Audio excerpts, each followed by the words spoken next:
Hello friends, welcome to my channel. આજે આપણે બનાવીશું ભેળ. જો તમે મારી ચેનલ પર નવા હોવ તો મારી ચેનલને સબસ્ક્રાઈબ કરજો, જેથી આવનારી નવી વિડીયોની નોટિફિકેશન તમને સૌથી પહેલાં મળી શકે.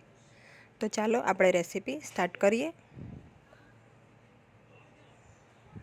સૌપ્રથમ આપણે મમરા લઈશું. તો અહીંયા મેં 250 ગ્રામ જેટલા મમરા લીધા છે. મમરાને આપણે એકદમ લો ફ્લેમ રાખીને શેકી લેવાના છે. જ્યાં સુધી મમરા એકદમ સરસ ક્રિસ્પી થઈ જાય ત્યાં સુધી આપણે એને શેકી લેવાના છે. તો 3 થી 5 મિનિટનો સમય લાગે છે આમાં. મમરાને આપણે આ રીતે દબાવીને જોઈએ તો એકદમ સરસ ભૂક્કો થઈ જાય ત્યાં સુધી આપણે મમરાને શેકીશું, એટલે કે મમરાને એકદમ ક્રિસ્પી કરી લેવાના. તો આપણા મમરા અહીંયા સરસ શેકાઈ ગયા છે. તો હવે આપણે આગળની પ્રોસેસ કરીશું. તો અહીંયા આપણે કઢાઈમાં તેલ ગરમ કરીશું. હવે અહીંયા મેં ચોખાના પૌવા જે આવે છે એ લીધા છે 1 કપ. સાથે કાચા સિંગદાણા લીધા છે 1 કપ અને દાળિયા છે 1 કપ. ત્રણેય વસ્તુ મેં અહીંયા 1-1 કપ લીધી છે. તો આપણે આ ત્રણેય વસ્તુને ફ્રાય કરવાની છે. તો તેલ બરાબર ગરમ થઈ જાય એટલે આપણે સૌથી પહેલાં પૌવાને આ રીતે ઝારામાં લઈને તળી લઈશું.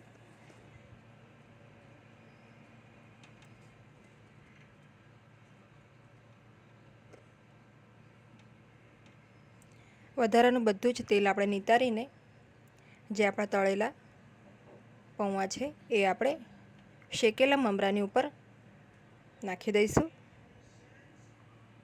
તો આપણે બધા જ આ રીતે પૌવા તેલ નિતારીને મમરાની ઉપર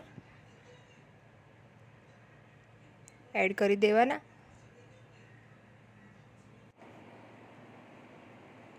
તો આપણે આ રીતે બધા જ પૌવાને તળીને મમરાની ઉપર નાખી દઈશું.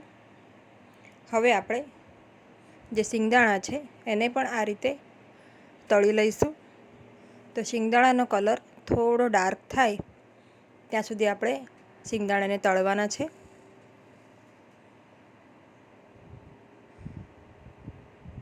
તો સિંગદાણા પણ આપણે મમરાની ઉપર નાખી દઈશું. હવે આપણે દાળિયા છે એને પણ ક્રિસ્પી તળી લઈશું અને દાળિયાને પણ આપણે મમરાની ઉપર જ એડ કરી દઈશું.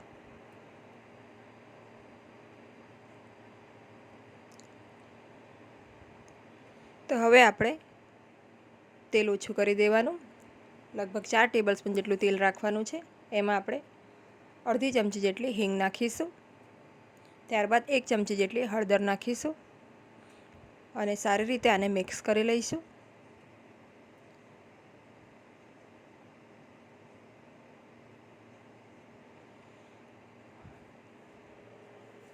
તો આ વઘારને આપણે મમરાની ઉપર એડ કરીશું, જેથી મમરા પણ આપણા બધા સરસ હળદરવાળા થઈ જાય.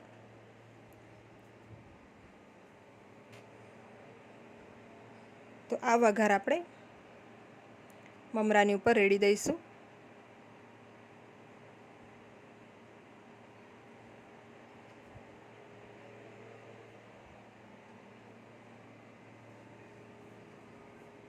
તો આ ભેળ મિક્સ બનાવીને રાખવાથી તમે જ્યારે પણ ઈચ્છા થાય ત્યારે ફટાફટ ભેળ બનાવી શકો છો.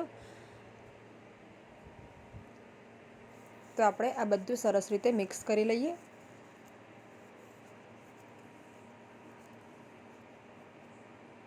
હવે આપણે થોડા મસાલા નાખી દઈશું આમાં. લાલ મરચું પાવડર 2 ચમચી,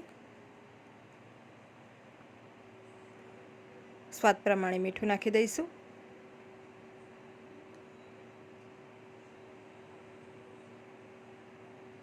મિક્સ કરી લઈએ.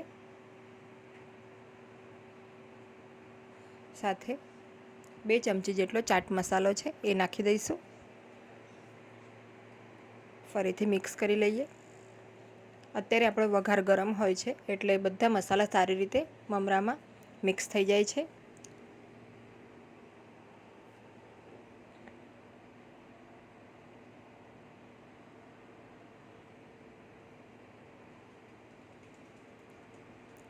તો હવે આપણે જે ચાટપુરી હોય છે અથવા તો ફરસી પૂરી તમે કોઈ પણ લઈ શકો છો, એને આ રીતે ટુકડા કરીને આપણે નાખીશું. તો 1 કપ જેટલી મેં અહીંયા પૂરી લીધી છે.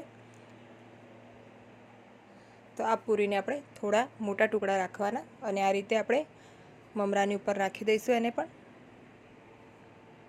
સાથે આપણે અહીંયા નાયલોન સેવ છે 1 કપ જેટલી, એ પણ નાખી દઈશું અને ફરીથી આપણે મિક્સ કરી લઈશું.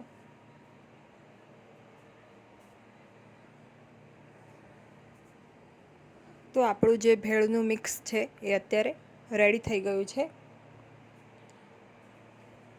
આ મિક્સથી તમે ફટાફટ ભેળ બનાવી શકો છો અને જ્યારે પણ આપણે ભેળની ઈચ્છા હોય ત્યારે આપણે આમાં ફક્ત ચટણીઓ એડ કરીને અને થોડા વેજીટેબલ એડ કરીને ભેળ બનાવી શકીએ છીએ.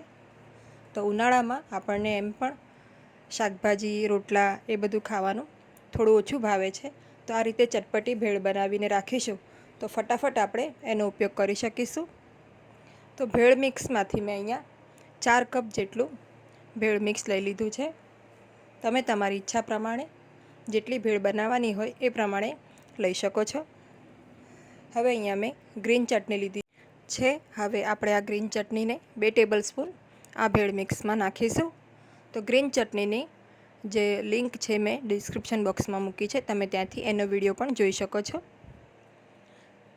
હવે આપણે અહીંયા ખજૂર અને આંબલીની ચટણી છે એ નાખીશું. એ પણ આપણે 2 ટેબલ સ્પૂન નાખીશું. ચટણીનું પ્રમાણ તમે તમારા સ્વાદ પ્રમાણે ઓછું કે વધારે કરી શકો છો.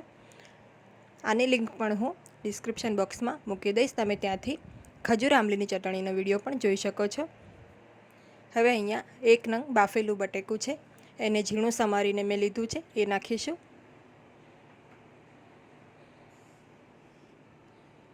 ત્યારબાદ આપણે ડુંગળી નાખીશું ઝીણી સમારેલી.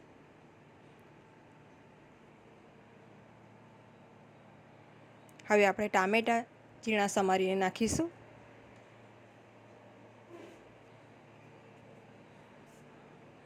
સાથે લીલા મરચાં છે એ પણ ઝીણા સમારીને નાખીશું. તમે તમારા સ્વાદ પ્રમાણે ઓછું કે વધારે કરી શકો છો. સાથે કાચી કેરીને મેં અહીંયા છીણીને નાખી છે. અત્યારે સિઝનમાં કાચી કેરી છે તો આપણે એનો ઉપયોગ કરીશું. ભેળમાં એનો સ્વાદ ખૂબ જ સરસ લાગે છે. અને પછી આપણે નાયલોન સેવ છે એ નાખીશું.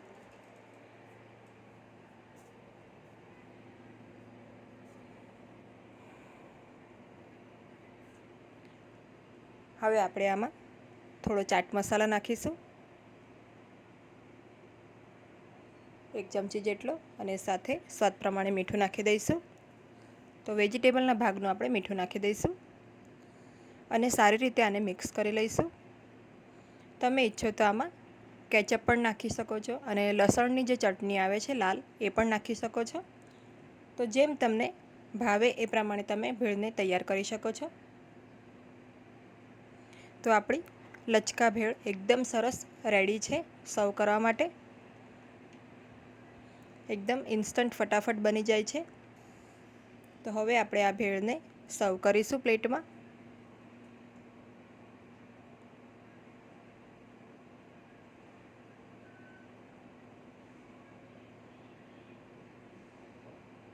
તો જોતાં જ મોંમાં પાણી આવી જાય એવી ટેસ્ટી આ ભેળ બને છે. તો એક વખત આ ભેળ ચોક્કસ ટ્રાય કરજો. લાસ્ટમાં આપણે લીંબુનો રસ આમાં એડ કરીશું. તો અહીંયા મેં અડધા લીંબુનો રસ એડ કર્યો છે.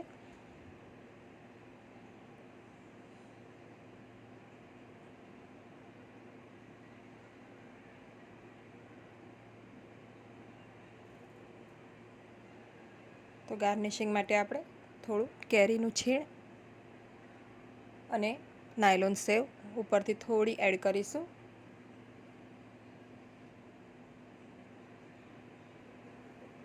તો રેડી છે આપણી એકદમ ટેમ્પટિંગ એવી લચકો ભેળ. જો તમને આ રેસીપી ગમી હોય તો વિડીયોને લાઇક અને શેર કરજો અને મારી ચેનલને સબસ્ક્રાઈબ કરજો. Thanks for watching.